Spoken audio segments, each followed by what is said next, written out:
Thank you, Senator Cogdell, and thank you all for joining us today. In the legislature, part of the process we're going to be going through is taking a look at how we can create more efficiencies within the budgetary process that we're currently going through. And one of those areas that we want to focus on, too, is take a look at trying to restore some of the common sense to the regulatory process. Recently, we enacted AB 32 by an example. And AB 32 is well intended, and it's there to also help create a good program for the future of California and for the rest of the country and the planet. However, it's the way you implement it is what's going to be kind of the key factor. And one of the challenges we have is to make sure that we implement it with a certain amount of common sense. It doesn't do us any good to implement a program like that if we throw California into an economic travesty and destroy the economy of California at the same time. You haven't accomplished anything. Recently, the Institute of Energy Research estimated the cost of implementing climate change regulations to be $511 billion. Now, given that cost, and that we're already in a weak economy, it would seem that it's necessary to do what actually AB 32 provides for, and that is to delay or create a more reasonable timeline given the current economic condition of the state, a reasonable timeline for the implementation of AB 32. A lot of the regs haven't even been written yet, and yet we're actually asking business community to respond now before we actually have sound science that actually has told us what we need to do in order to achieve the objectives. So one of the things that we believe is that within AB 32 there is a provision that requires that under the governor's authority, if he determines that there's significant economic harm that might result as AB 32 is implemented, that he can delay the implementation for a more realistic timeline for it to be implemented. We feel that that's good for California's economy. It makes for a smart move. It's not only good for the environment, it's going to be good for the economy, but it's good for the people of California.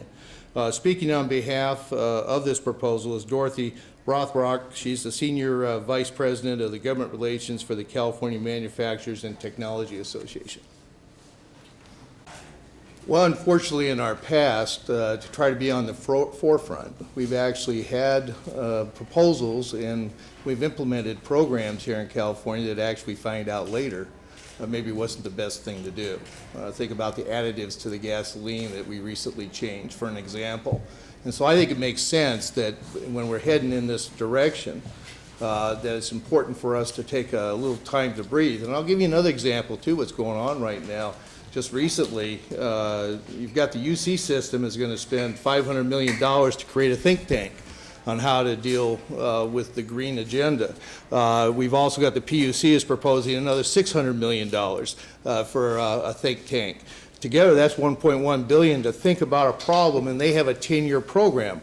Well, they've got a 10-year program to think about solutions, think about how we're going to go about it, yet we want to go ahead and implement it now before these think tanks. Now, if that's the case, if we go ahead and implement it now, why do you still need the think tank at a tune of $1.1 billion that the ratepayers and consumers of California are going to pay if you already kind of know what you're doing? So I think the delay is good for business.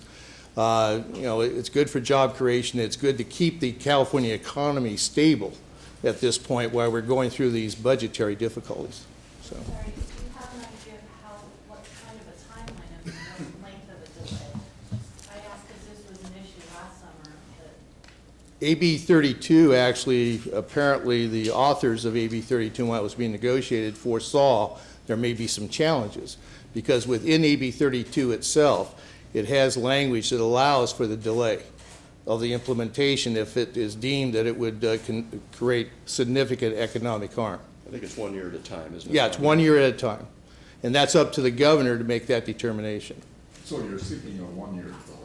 That's what AB 32 provides for. That would be from when to when? Well, it'd be for 1 year. He can extend the 1 year from the time he declares the emergency. That's my understanding. We just think it's something that needs to be considered so that we don't put the cart before the horse, so to speak.